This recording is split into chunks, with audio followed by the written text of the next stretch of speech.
অব্রাহামের সন্তান, একমাত্র সন্তান হচ্ছিল না, কিন্তু একটা সময় হলো। এটা কত বছর বয়স হলো? 100 বছর বয়সে তার পুত্র হলো।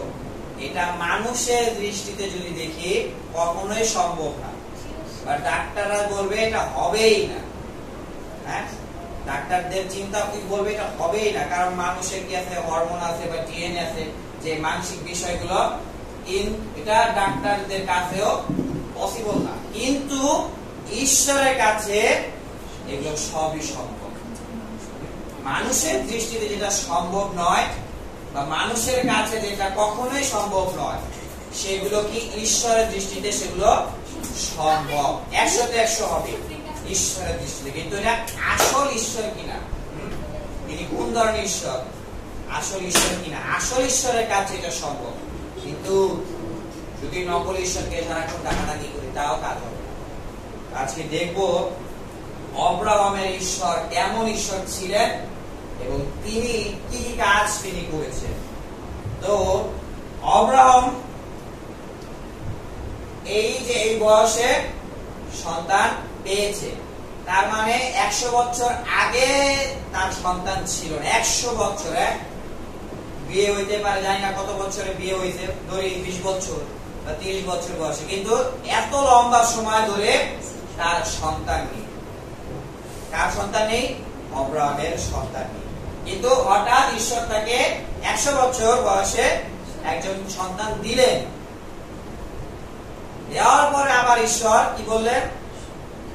আমাকে আবার তাকে দিয়ে দাও। কেমন হবে? আমি এতদিন ধরে খুব প্রার্থনা করতেছি, অনেকদিন ধরে প্রার্থনা করতেছি। একটা উদাহরণস্বরূপ যদি বলি, একটা মোবাইলের জন্য ধরি, একটা মোবাইল, ঈশ্বর আমাকে একটা মোবাইল দাও, মোবাইল দাও। মোবাইল ঈশ্বর দিল, অনেকদিন পরে দিল, 5 বছর বা 10 বছর পরে। এখন ওই মোবাইলটা যদি আবার চাই ঈশ্বর, কেমন হবে? কেউ কেউ আছে বলবে আমি দিব না, আবার কেউ কেউ আছে দেখি কি করা যায়। কিন্তু অব্রাহামের দৃষ্টিতে দেখি অব্রাহাম কি বললেন? তিনি বললেন, ঈশ্বর বললেন কি তোমার একমাত্র পুত্র, যে পুত্রকে 100 বছরের সময় তুমি পেয়েছো, এতদিন অপেক্ষা করার জন্য সেই পুত্রকে অব্রাহাম পেয়েছে, সেই ঈশ্বরকে, ওই ছেলের নাম কি? ঈশ্বর। তাকে নিয়ে কোথায় যাও? মরিয়া দেশে যাও, এবং সেখানকার যে এক পর্বতের কথা আমি তোমাকে বলবো, তার উপরে থাকে কি করো? কোরআন উৎসর্গ করো। কোরআন উৎসর্গ মানে হচ্ছে, আগে এই কোরআন উৎসর্গ বলতে বলি দেওয়া হতো। মাংস বা পশুকে কেটে মাথায় হাত রেখে পাপের জন্য কি করা হতো? কেটে পরে কি করা হতো? রক্ত একেবারে মাংস পুড়িয়ে দেওয়া হতো। ওই নিজ দিয়ে আগুন দিয়ে বলি দিয়ে উৎসর্গ করা হতো। এইটা কে বলতেছে? ঈশ্বর বলতেছে। এবং মরিয়া দেশ হচ্ছে একটা জায়গার নাম, সেখানে অনেক পাহাড় আছে এবং সেখানে একটা পর্বতের নাম আসলে বলা হয়নি। কিন্তু নতুন নিয়মে এই মরিয়া দেশে কি হলো? ইসরায়েল জাতি কি ছিল? সবাই যেখানে ডাকাডাকি করতো ঈশ্বরকে, কি বলা হয় এটাকে? ঈশ্বরের গৃহ বা জেরুজালেম এলাকা, ঈশ্বরের গৃহ। সবাই এখানে যে ডাকাডাকি করতো ঈশ্বর এখানে কি থাকতো? উপস্থিত থাকতো। এই মরিয়া দেশে ওই যে পর্বতের কথা বলা হচ্ছে, ওইখানে ঈশ্বরের গৃহ তৈরি হলো। কে তৈরি করলো? ঈশ্বর তৈরি করছে। কে তৈরি করলো? অব্রাহাম তৈরি করছে। কে তৈরি করলো? মসি। কে তৈরি করলো? সলোমন রাজা সলোমন কি করলো? ঈশ্বরের গৃহ স্থাপন করলো। কিন্তু প্রথমে দাউদ চাইলো আমি করবো, কিন্তু রাজা হিসেবে তিনি কি করলো? অনেক খুন করলো, তো তাই হিসেবে তোমাকে দিয়ে হবে না, কিন্তু চিন্তা করো না, তোমার ছেলের মধ্য দ্বারা আমি কি করবো? এই ঈশ্বরের গৃহ তৈরি করবো। এবং ওই ঈশ্বরের গৃহে কি করা হতো? উপাসনা করা হতো। কিভাবে উপাসনা করা হতো? বলি উৎসর্গের মধ্য দ্বারা। একই রকম সিস্টেম এখন থেকে ঈশ্বর শুরু করতেছে, মানে প্রসেসিং, মানে হচ্ছে এখন শুরু করতেছে এবং ওইখানে গিয়ে একই রকম সামনেও হবে। এটাকে বলা কি? একটা প্রতীক। কি প্রতীক? এই যে এখন কি মরিয়া দেশে গিয়ে ইসরায়েলের ঈশ্বর কি বলতেছে? অব্রাহামকে এখন ইসরায়েল শুরু হয় না, কিন্তু প্রথম থেকে অব্রাহাম থেকে শুরু হবে। হ্যাঁ, অব্রাহামকে দিয়ে শুরু করলে কি হয়, মরিয়া দেশে গিয়ে কি করো, বলি দাও। কাকে বলি দিতে বলতেছে? হ্যাঁ, তার ছেলেকে, নিজের সন্তানকে, একমাত্র ছেলেকে। এবং পরবর্তীতে কি হলো, ওইখানে ইসরায়েলের লোকেরা সবাই ঈশ্বরের গিয়ে ওইখানে বলি দেওয়া শুরু করে। ওই জেরুসালেমে কি হলো ঘটনা, পরবর্তীতে কে বলি হলো? প্রভু যিশু। ওই জেরুসালেমের পাশে, মানে ওই মরিয়া দেশে কি হলো, ঈশ্বর নিজের পুত্র, ঈশ্বর নিজের স্বয়ং এসে এটা তিনিও বলি করেন। এটা কি আছে, একটা সম্পর্ক আছে, একটার সাথে একটা কি আছে, কানেকশন, একটার সাথে একটা যুক্ত আছে। একটার সাথে একটা যুক্ত। বাইবেলের কি আছে, পুরাতন নিয়ম এবং নতুন নিয়ম একটার সাথে একটা যুক্ত অবস্থা আছে। খুব হাত করে আসে নাই, কিন্তু আগে ভবিষ্যৎবাণী করা হয়তো, আস্তে আস্তে আস্তে ধীরে ধীরে ধীরে এটা বাস্তবিক হয়েছে। আগে প্রতীক হিসেবে দেখানো হয়েছে, যেমন যিশুকে আগে কি হিসেবে দেখানো হয়েছে, মেষ হিসেবে। আরেকটা যদি বলি, যিশুকে পুরাতন নিয়মে কি হিসেবে দেখা হয়েছে, মুক্তিদাতা। সেটা বাস্তবে পরবর্তীতে মুক্তিদাতা হিসেবে তিনি আসবেন। ঈশ্বর, পুত্র ঈশ্বরকে আগে পুরাতন নিয়মে ছায়া হিসেবে দেখানো হইল, কিন্তু পরবর্তী তিনি বাস্তবে নতুন নিয়মে এসে পড়েছে। এটাই হচ্ছে কি পুরাতন নিয়ম এবং নতুন নিয়মের সাথে সম্পর্ক। তো ঈশ্বর বলল কি, তুমি যাও ওইখানে গিয়ে কি করো, নিজের সন্তানকে বলি দাও। এখন যারা বাবা মা আছেন, নিজের একমাত্র সন্তান, আর সন্তান নাই, অনেক কষ্টে তাকে পেয়েছে, 10 বছর 20 বছর প্রার্থনা করতে করতে, আপনাকে যদি এরকম অফার দেয় কেউ যে ওই সন্তানকে দিয়ে দাও, দিবেন? দিবেন কিনা? দিব। কিন্তু অব্রাহাম তখন কি বলে, এখন ওকে উত্তর দেয় না। এখানে আমরা যারা আছি চিন্তা করি, অনেকে মনে মনে বলে না, দিব না, কিসের? কিন্তু অব্রাহাম কি বললেন, অব্রাহামকে আছে বলা হয়েছে, ঈশ্বর বলল কি যাও ওই দেশে গিয়ে কি করো, বলি দাও। অব্রাহাম কি করলেন, এই কথা শোনার সাথে সাথে তিনি পরের দিন ভোরবেলায় কি করলেন, তিনি ওই সমস্ত জিনিসপত্র নিয়ে এবং ইসহাককে নিয়ে রওনা দিলেন। দেখা আছে কি 3-4 পদে 3-4 পরে অব্রাহাম খুব ভোরে ওঠে, একেবারে সকাল সকাল উঠে কি করলেন, গাধা সাজিয়ে 2 জন দাস, আগে তো ওই যে চলাফেরা বা যানবাহন হিসেবে পশু ব্যবহার করা হতো, ওই গাধা সাজিয়ে এবং 2 জন কর্মচারী হিসেবে সাথে নিলেন। এবং কি করলো, সাথে কাকে নিলেন, ঈশ্বর যাকে বলেছিল ওকে বলি দাও, সে তার নাম কি, ঈশ্বর, তার পুত্র ঈশ্বরকে সঙ্গে নিলেন। সঙ্গে নিয়ে কোথায় যাচ্ছে, ঈশ্বরকে বলি দেওয়ার জন্য। অব্রাহামকে ঈশ্বর বলল কি, তুমি নিজের সন্তানকে বলি দাও। তাই কি করলো অব্রাহাম, সকাল সকাল প্রস্তুত। তিনি কিছুই বলে নাই যে একটু দেখি, ভেবে দেখি, একটু চিন্তা করে দেখি, বা আমার যে স্ত্রী আছে বা আমি তার সাথে একটু আলোচনা করে দেখি, একটু সময় নেই, দেখি একটু চিন্তা করে, একটু গবেষণা করি যে কোনটা করলে ভালো হয়। অব্রাহাম কোনো সময় চাই, ঈশ্বর বলেছে আমি ঠাস ঠাস করে করে করবো। আজকে বললো অব্রাহাম, আচ্ছা রাতটা খালি যাক, সূর্যটা খালি উঠুক, তারপরে আমি কি করব, ঈশ্বরের কথা আমি বাস্তবে কাজ করা শুরু করব। তাই কি করলো অব্রাহাম, কারো কথা না শুনে, কারো কোনো জিজ্ঞাসা করেনি, বা ঈশ্বরের কাছে তিনি বলেন আগে সময় দেন 5 মিনিট বা 10 মিনিট পরে আমি উত্তরটা দিই, কিন্তু তিনি একেবারে সূর্য যদি ওই সময় থাকতে যায় না, ওই সময় রাতে কথা বলেছে কিনা আমি জানি না, কিন্তু পরে তিনি সবকিছু রেডি করে প্রস্তুত নিয়ে ওই নির্দিষ্ট জায়গায় যাওয়া শুরু করলেন। এবং কোরআন উৎসর্গের জন্য কাঠ তো কাটলেন। কাঠ কিভাবে সাধারণত যখন বলি দেওয়া নিজে কি দেওয়া হবে, আগুন দেওয়া হবে, তাই কাঠ কেটেও সবকিছু প্রস্তুত করে নিয়ে যাচ্ছেন। আর উঠে ঈশ্বরের নির্দিষ্ট স্থানের দিকে গমন করলেন। অর্থাৎ তিনি কি করতেছেন, রওনা অলরেডি দিয়ে দিয়েছে, তিনি হাঁটতেছেন।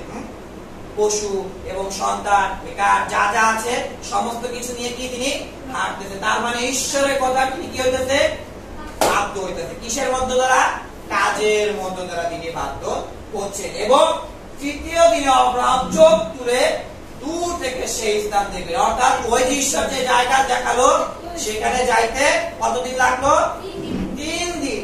এই 3 দিনের কাজ, এই 3 দিন কি ছিল, তার হাতে সময় ছিল। একদিনে কয় ঘন্টা, আর 3 দিনে 72 ওই অঙ্ক ভালো 72 ঘন্টা সময় ছিল কার হাতে অব্রাহামের হাতে সময় ছিল দেখি একটু ভাবি চিন্তা করি এই সমস্ত বিষয় অব্রাহাম কিছু চিন্তা করলেন না তিনি কি করতে পারতেন ওই যে যাইতেছে তিনি ফিরে আসতে পারতেন কারণ 72 ঘন্টা 3 দিন আছে তো কিন্তু তারপরও তিনি কি যাচ্ছে তো যাচ্ছে কে বলেছে যাওয়ার জন্য সর্বশক্তিমান ঈশ্বর তিনি এবং অদৃশ্য ঈশ্বর তিনি বলেছেন আমি তো যাবই 3 দিন হোক 4 দিন হোক কিন্তু আমি তো যাবই তার ভাবারও সময় ছিল না দেখি কি হয় এরকম তিনি কোনো চিন্তাও তিনি করেন পরবর্তীতে যখন ওই স্থানে তারা গেলেন তখন কি হলো তখন অব্রাহাম তার দাসদেরকে বললেন তোমরা গাধাগুলো নিয়ে এই স্থানে থাকো আমি ও যুবক আমরা ওই স্থানে গিয়ে প্রণিপাত করি অর্থাৎ ঈশ্বর যে বলেছে ওই যে পর্বতে যাও হ্যাঁ মরিয়া দেশে এসে পড়েছে এবং দূর থেকে দেখতে পেরেছে কি ওই যে ওইখানে যেতে হবে ওই পর্বতে যেতে হবে ঈশ্বর যেটা বলেছিলেন এবং এখানে ওই স্থানে গিয়ে কি করি প্রণিপাত করি কাদেরকে বলতেছে চাকরদেরকে বলতেছে তোমরা এখানে থাকো আমি আর আমার ছেলে ঈশ্বর গিয়ে কি করবো এখানে প্রণিপাত করব এবং পরে তোমাদের কাছে ফিরে আসব কাদের কাছে ফিরে আসব দাসদের কাছে ফিরে আসবো কিন্তু তাদের লক্ষ্য কি অব্রাহাম এবং ঈশ্বর কোথায় যেতেছে বলি দেওয়ার জন্য কিন্তু ওদিকে অব্রাহাম কি বলতেছে তোমরা এখানে থাকো আবার আমরা ফিরে আসবো একজনকে বলি দিলে আবার একসাথে ফিরে আসা যায় না তাহলে অব্রাহাম কি মিথ্যা বলতেছে অব্রাহাম কি প্রথম থেকেই তিনি জানতো ঈশ্বর কিছু না কিছু অদ্ভুত ঘটনা ঘটাবে তার প্রমাণ কি ঈশ্বর প্রতিজ্ঞা করেছিলেন এবং ঈশ্বর কত বছর পর ঈশ্বরকে দিলেন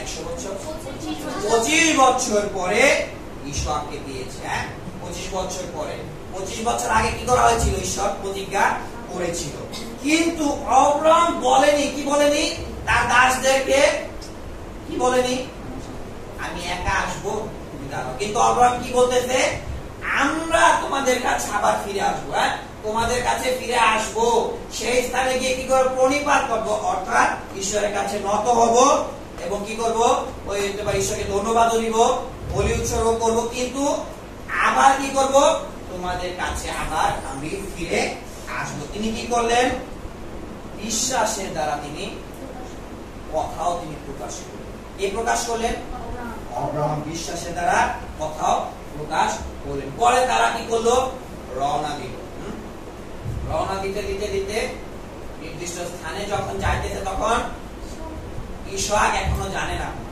ইসহাক কি জানে না যে তাকে বলি দিতে হবে বলি দিতে হবে ইসহাকের কাঁধে কি আছে কাঁধ আছে তার মানে তিনি ছোট না যেমন সৌরভের মতো না কিন্তু অনেকটা বড় যেহেতু কাঁধে গ্রহণ করতেছে মনে হয় তার বয়স 20 থেকে এখন 30 বছর হইতে পারে এরকম ইসহাকের বয়স কারণ ওই কিছু গোটা ইন্টারনেটে দেখলাম অব্রাহামের বয়স তখন 130 বছর হয়েছে এখন এই গল্প অনুসারে 130 বছর আর ইসহাকের বয়স হইতে পারে 20 থেকে 30 বছর কিন্তু ইসহাক কি কিছু জিজ্ঞাসা করলো না কিন্তু রাস্তায় গিয়ে কি জিজ্ঞাসা করলো আমরা তো বলে দিতে যাচ্ছি মেষ আর ইসহাক কি করলো ইসহাক অব্রাহামকে বলেন হে আমার পিতা কোরআন উৎসর্গের জন্য মেষ শাবক কোথায় আমরা যে উৎসর্গ করতে যাবো ওই মেষ কই তখন অব্রাহাম বললেন কি বৎস কি বললেন ঈশ্বর নিজেই কোরআন উৎসর্গের জন্য মেষ শাবক তিনি যোগাইবে তিনি বলেনি কি বলেনি দেখি কি অবস্থা হয় আমি জানি না কিংবা সামনে গিয়ে দেখি কি অবস্থা হইতে পারে কিন্তু তিনি কি বললেন অব্রাহাম বিশ্বাসের দ্বারা তিনি তার কথাও তিনি প্রকাশ করলেন কি প্রকাশ করলেন ঈশ্বরই এই মেষ শাবক তিনি যোগাইবেন কে যোগাইবেন ঈশ্বর তিনি যোগাইবেন আমরা একসাথে পাঠ করি ঈশ্বর নিজেই কোরআন উৎসর্গের জন্য মেষ শাবক জুগিয়ে দিবে অব্রাহামের মুখের কথা এখনো তিনি কি আছে ঠিক আছে ঈশ্বরের প্রতি বিশ্বাস এখনো রয়েছে কি বিশ্বাস মেষ শাবক ঈশ্বর তিনি যোগাই দেবেন। এটা কাকে বলতেছে? নিজের ছেলেকে তিনি বলতেছেন। মুখের কথায় কি আছে? শক্তি আছে, মুখের কথায় পাওয়ার আছে। যেমন হিতোপদেশে লেখা আছে কি, মরণ ও জীবন যোগ বা অধিক, যারা তা প্রেম করে তারা তার ফল ভোগ করে। এই জিহ্বা দিয়ে আমরা কি করি? সাধারণত কথা বলে থাকি। যেমন যিশুর কথাও বলি, যিশুর কথাও বলি, আবার প্রার্থনাও করি, তাই না? যিশুর কথা যখন শুনি তার মানে কি আছে? কি আছে? যখন শুনি, যিশুকে বিশ্বাস করা মানে হচ্ছে স্বর্গরাজ্যে যাওয়া। তার মানে যিশুর কথা কি করতে হয়? শুনতে হয়। তাহলে যে কাছ থেকে আমি শুনবো তাকে তো অবশ্যই বলতে হবে, তাই না? এটা হচ্ছে মুখের কথা কি আছে? জীবন আছে। পিতর কি করলো? পিতর কি করলো? পিতর খঞ্জ ব্যক্তিকে কি করলো? কিভাবে সুস্থ করলো? প্রার্থনা করে। কি বললো? ওই খঞ্জ ব্যক্তি কি চাইছে? দেন দেন দেন দেন। তখন পিতর কি বললো? স্বর্ণ কি রূপা আমার কিছু নাই, কিন্তু কি আছে? যা আছে তাই তোমাকে দেই, নাসরিত যিশুর নামে কি দ্বারা বললো? তিনি মুখের কথা দ্বারা বলেছে। আর ওই লোক দাঁড়িয়ে একেবারে লাফালাফি করার করতে করতে কই গেল? ঈশ্বরের দিকে। তার মানে এই মুখের কথা কি আছে? জীবন আছে। কি জীবন আছে? আমি যিশুর কথা অন্যকে বলে তাকে সুস্থ করতে পারি, এবং যিশুর কথা অন্যকে বলে তাকে পরিত্রাণ দিতে পারি, এবং যিশুর নামে আমি মুখ ব্যবহার করে কি করতে পারি? প্রার্থনাও করতে পারি। কিন্তু আমরা এই মুখ কোথায় ব্যবহার করি? হাত বাজারে। এই মুখ কোথায় ব্যবহার করি? গালি দেওয়ার সময়। ও যদি আমার 10টা গালি দেয়, আমি করে দিব, আমার টার্গেট থাকে 20টা দিব। যখন ঝগড়া লাগে, অতীতে যা ঘটছে সব মনে আছে, কিন্তু ঈশ্বরের বাক্য মনে নাই। অতীতে আমার জন্মের সময় যা যা আমি শুনছি ওগুলো সবই মনে আছে, কিন্তু ঈশ্বর বলতে কি, তোমার মুখকে ভালো নিয়ন্ত্রণ করো, ওইটা মনে নাই। একটা ওয়ার্ড, একটা শব্দ মনে নাই। যখন আমরা কি করি? অন্যের বিরুদ্ধে সমালোচনা করে থাকি, তখন কি ব্যবহার করি? এই মুখ ব্যবহার করি। যখন মিথ্যা কথা বলি তখন মুখ ব্যবহার করি। এমনকি যখন ছেলে মেয়েদের ক্ষেত্রে আমরা মুখ ব্যবহার করে কি করি?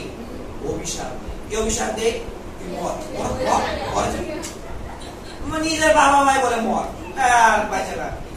এমন ধরনের মুখ আমরা ব্যবহার করে থাকি কথার মধ্যে দ্বারা।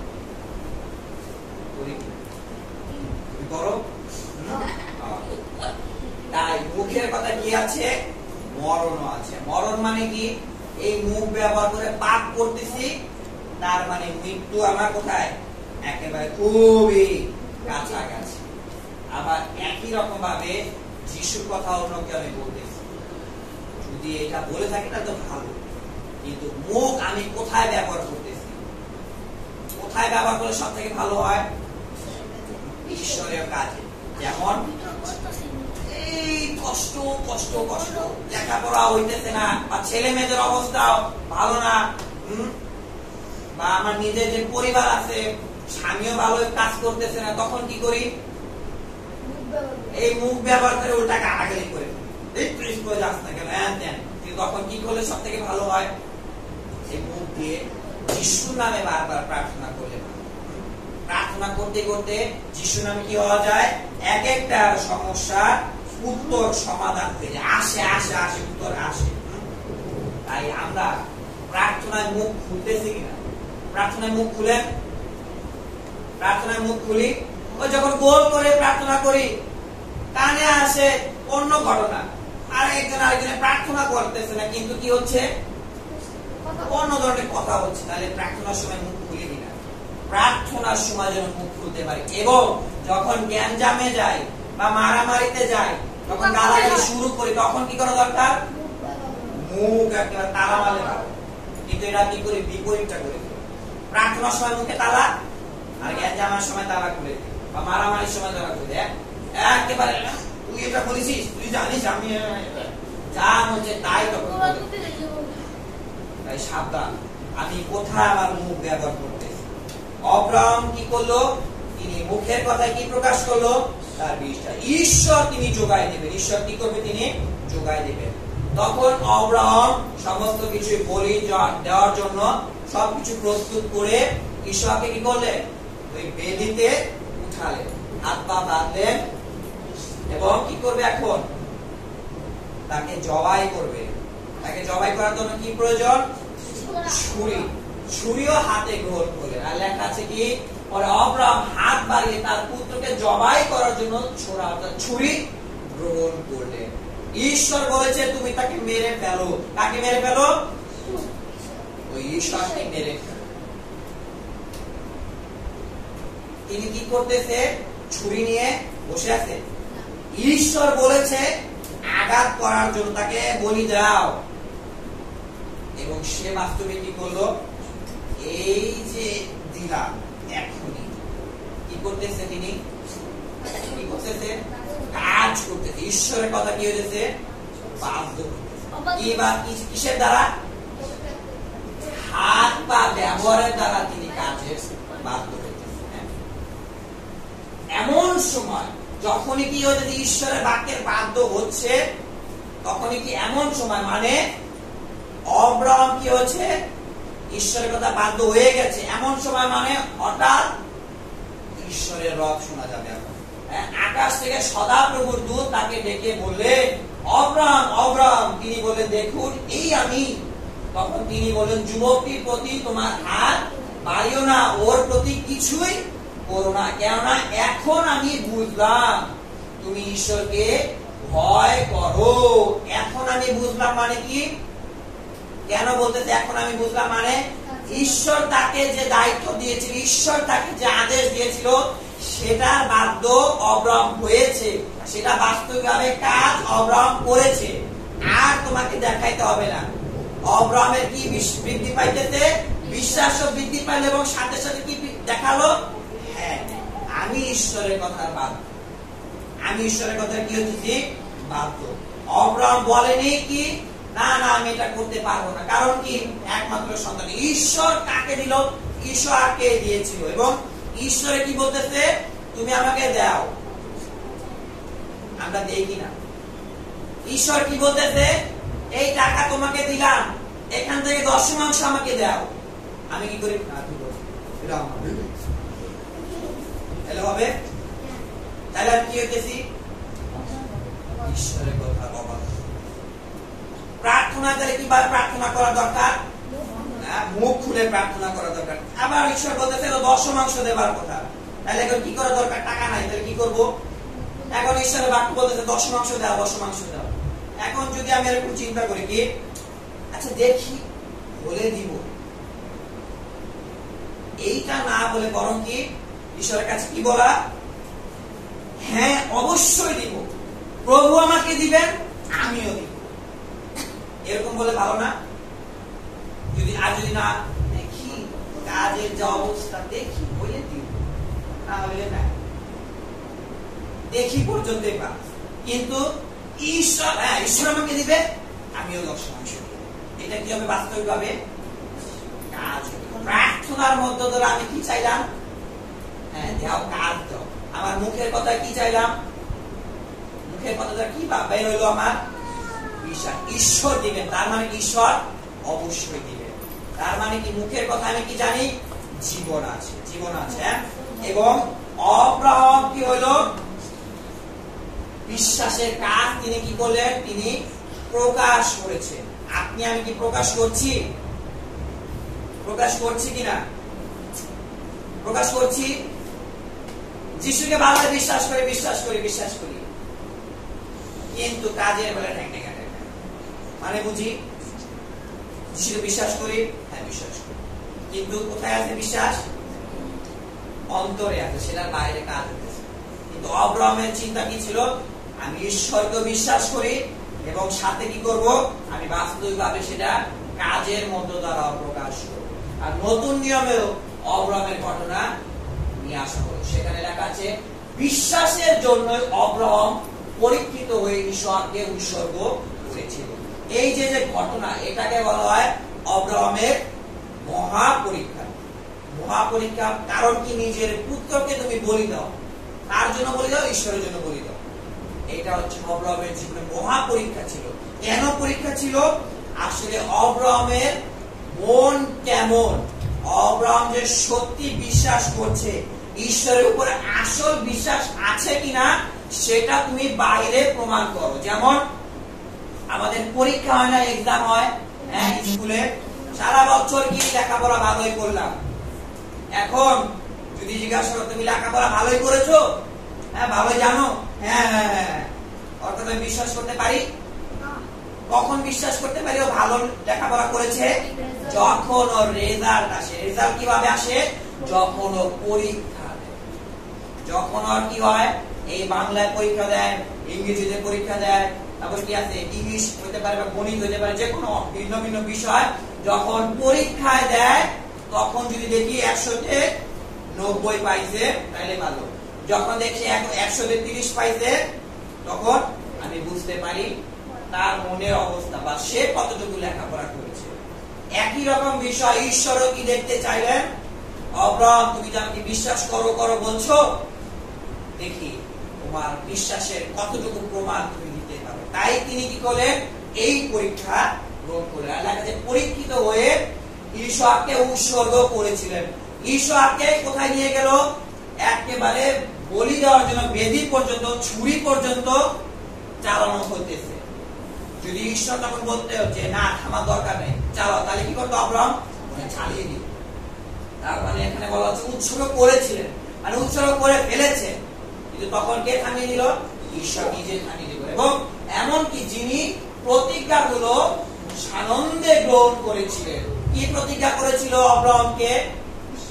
সব জাতি যে হবে, এই জাতি কি করবো? তোমাকে মহাপিতা হিসেবে তোমাকে বানাবো, এবং তোমার বংশ কি হবে? আশীর্বাদের বংশ হবে।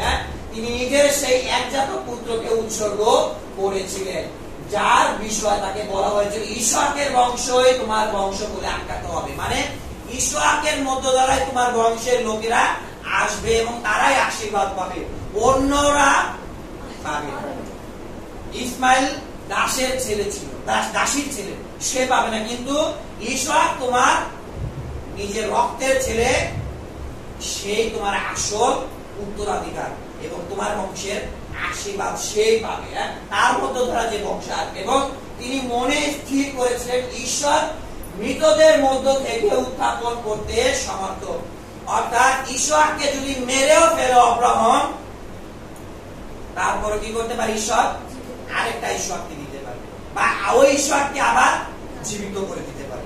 কারণ ঈশ্বরের দৃষ্টিতে কি ছিল? অব্রাহাম আশীর্বাদ প্রাপ্ত ছিল, এবং অব্রাহামকে কি করা হয়েছিল? প্রতিজ্ঞা করা হয়েছিল, এবং যেটা মানুষের কাছে সম্ভব ছিল না, ওই 100 বছরের সন্তান হওয়া, সেটা কে দেখতে পেল? অব্রাহাম দেখতে পেরেছে। কিভাবে? নিজের জীবনে দেখতে পেরেছে, ঈশ্বর দিয়েছে। তার মানে ঈশ্বর যদি ওই ইসহাককে মেরেও ফেলে, আরেকটা ইসহাক দিতেও পারে, আবার ওই ইসহাককে কি করতে পারে? জীবিত করে।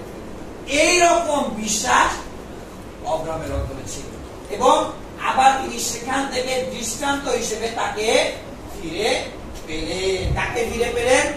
ইসহাককে আবার তিনি ফিরে পেলেন। তাকে ইসহাককে। এই যে টোটাল ঘটনা, অব্রাহাম কি করলেন? অব্রাহাম ঈশ্বর পরীক্ষা করেছিল, কিন্তু অব্রাহাম কিভাবে পাস করলো? তিনি মুখের কথা দ্বারা তার বিশ্বাস প্রকাশ করেছে, এবং কি করলো? তিনি বাস্তবিকভাবে সেটা কাজের মধ্য দ্বারা তিনি সেই প্রকাশ তিনি করেছেন। আপনারা কাজের মধ্য দ্বারা প্রকাশ করেন আপনাদের বিশ্বাস? কি মনে হয়?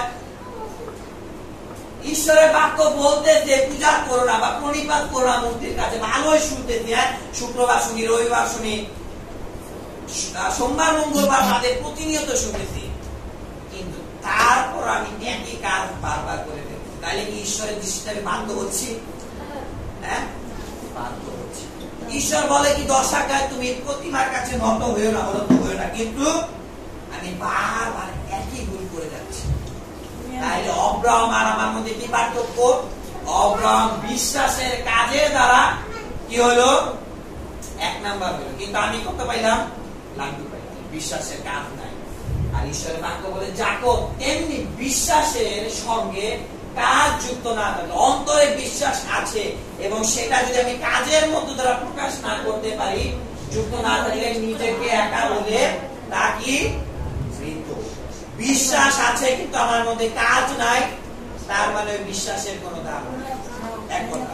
এবং কিন্তু কেউ বলবে তোমার বিশ্বাস আছে আর আমার কাজ আছে, তোমার কাজ ছাড়া বিশ্বাস আমাকে দেখাও আর আমি তোমাকে আমার কাজ দেখে বিশ্বাস দেখাবো। অর্থাৎ আমার অন্তরে বিশ্বাস আছে, আমি সেটা কাজের মধ্য দ্বারা তোমাকে দেখাবো।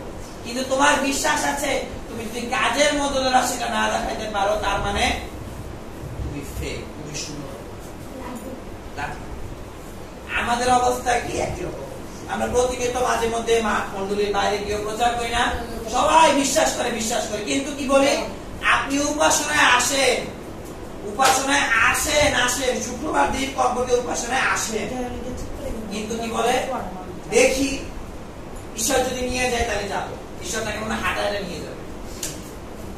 কিন্তু কিভাবে নিজেকে কাজ করতে, আমরা উপাসনায় কিভাবে শুয়ে আসি সুপারম্যানের মতো, কিভাবে আসি নিজের পায়ে হেঁটে আসি। তার মানে আমি কি করতেছি পা ব্যবহার করতেছি, আমি কাজ করতেছি। এইটা কি আমি ঈশ্বরকে বিশ্বাস, প্রভু যিশুকে বিশ্বাস করি, উপাসনায় আসতেছি, এটা কাজ, এটা ভালো। কিন্তু ঈশ্বরকে বিশ্বাস করি, হ্যাঁ বিশ্বাস করি, সেটা কাজে প্রকাশ করতেছি। ওই উপাসনা করলাম, আবার দৌড় মেরে চলে গেলাম মন্দিরে, ওইখানে গিয়ে আবার ওই বিশ্বাসের কাজ আরেকটা করলাম। কি কাজ করলাম? ওইটার বিপরীতটা করলাম। ঈশ্বরের দৃষ্টিতে সেটা অবাধ্য। কি হয়ে গেল? আমি অবাধ্য। সমাজের মানুষের চাপের ভয়, সমাজে অনেক সময় চাপ দেয় না, হতে পারে পরিবার মা, বাবা মা বা আশেপাশের আত্মীয় স্বজন চাপ দেয়, তখন কি হয়? ভয়ে আমি মণ্ডলীতে আসি। এইটা কি হলো? বিশ্বাসের দ্বারা আমার কাজ আর প্রকাশ। তাই যিশু কি বলেছেন? যিশু বলেন আমি তোমাদেরকে সত্যি বলছি, এমন কেউ নেই যে আমার জন্য সুসমাচার, মানে যিশুকে বিশ্বাস করা, এটা হচ্ছে সুসংবাদ বা সুখবর, সুসমাচারের জন্য তার বাড়ি বা ভাই বোন বা পিতা বা মাতাকে, সন্তান সন্ততি বা জায়গা জমি ত্যাগ করেছে, কিন্তু এখন ইহকালে তার শতগুণ না পাবে। কিন্তু কিভাবে? সে বাড়ি ভাই বোন মা সন্তান সন্ততি ও জায়গা জমি নির্যাতনের সঙ্গে এসব পাবে এবং আগামী যুগে কি পাবে? অনন্ত জীবন পাবে। এখন আমি কষ্ট পাইতেছি এই পৃথিবীতে, সেটার